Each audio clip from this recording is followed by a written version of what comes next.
या बातमीपत्राचे प्रायोजक आहेत डॉक्टर कोठेज gastro liver care and GI endoscopy centre, सोलापुरातील अत्याधुनिक गॅस्ट्रो उपचार केंद्र. तुमचं पोट, लिव्हर आणि आतड्याच्या सर्व समस्यांसाठी विश्वासार्ह ठिकाण. सोलापूर महानगरपालिका निवडणुकीमुळे भाजपकडे इनकमिंग जोरात सुरू असून अनेक काँग्रेसचे निष्ठावंत भाजपमध्ये दाखल होत आहेत. शनिवारी माजी नगरसेवक विनोद भोसले यांनी भाजपमध्ये प्रवेश केला. दरम्यान काँग्रेसला गळती सुरू असताना माजी नगरसेवक दत्तू बंदपट्टे यांनी प्रभाग क्रमांक 9 मधून काँग्रेसकडूनच निवडणूक लढवण्याचा निर्धार केला. तसेच महाविकास आघाडी झाल्यास प्रभाग 9 मध्ये आमची स्थिती मजबूत होणार असून 9 मधून काँग्रेसच विजयी होईल असा निर्धार त्यांनी व्यक्त केला. दत्तांना यावेळेस तुम्ही कोणत्या प्रभागात इच्छुक आहे? 9 नंबर प्रभाग. कोणत्या पक्षाकडून? काँग्रेस कोण? गेल्या म्हणजे काय काय आपण किती वेळा नगरसेवक होता? मी 2012 ते 2017 होतो. अपक्ष म्हणून मी निवडून आलतो.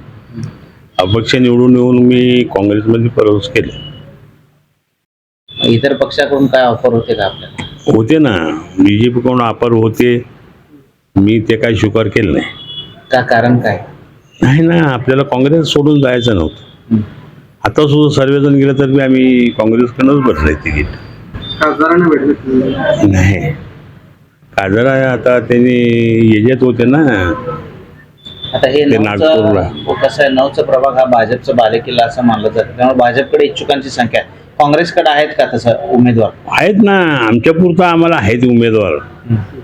आमचे 102 प्रभाग सांभाळण्यासारखं 102 हे सांभाळण्यासारखं उमेदवार सर्व भरलेले आहेत. आमच्याकडे बी शिल्लक झाली. या प्रभागात काय स्थिती आहे? काँग्रेसचे उमेदवार आहेत का या प्रभागात?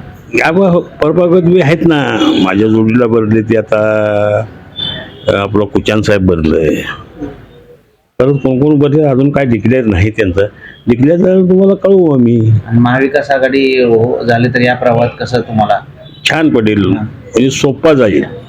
बैठक वगैरे झालं आज शेवटची आहे. कम्युनिस्ट जर सोबत आले तर या ह्याच्यात 9 मध्ये चमत्कार होऊ शकते. लय चमत्कार होऊ शकते. कम्युनिस्ट यावं म्हणून आम्ही त्यांना प्रयत्न केले. त्यांनी बी तयार झाले. ते आता महाविकास आघाडीचं आज फायनल आहे. काय आहे ते तुम्हाला सांगू. आणि तुम्ही 5 वर्षात नगरसेवक काळात काय काय काम केलं या वार्डात? लय काम केलं आहे ना. रस्ते, ड्रेनेज, कुणाची अडचण कुठं आहे तिथं धावून गेलो मी. मतदार बोलतील तुम्हाला.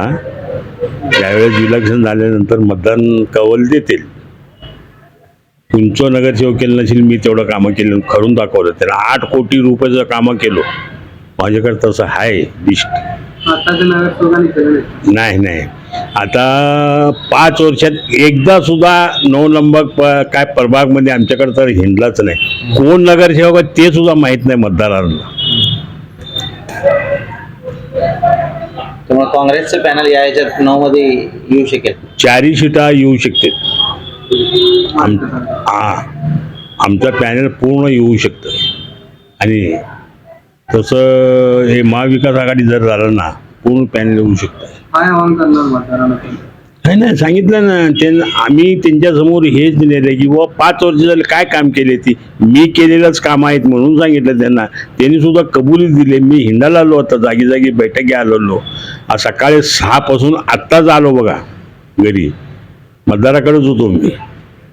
सर्वांना गाठ भेट कसा प्रतिसाद आहे? भरपूर आहे मला. त्यांची प्रतिसाद असं आहे की बाबा अण्णा तुम्ही केलेलंच काम आहे. आतापासून कोणता नगरसेवक आला नाहीत आमच्याकडे बघायला. आणि कोण नगरसेवक आहे हे बी आम्हाला माहीत नाही. असं मतदाराचं कौल आहे.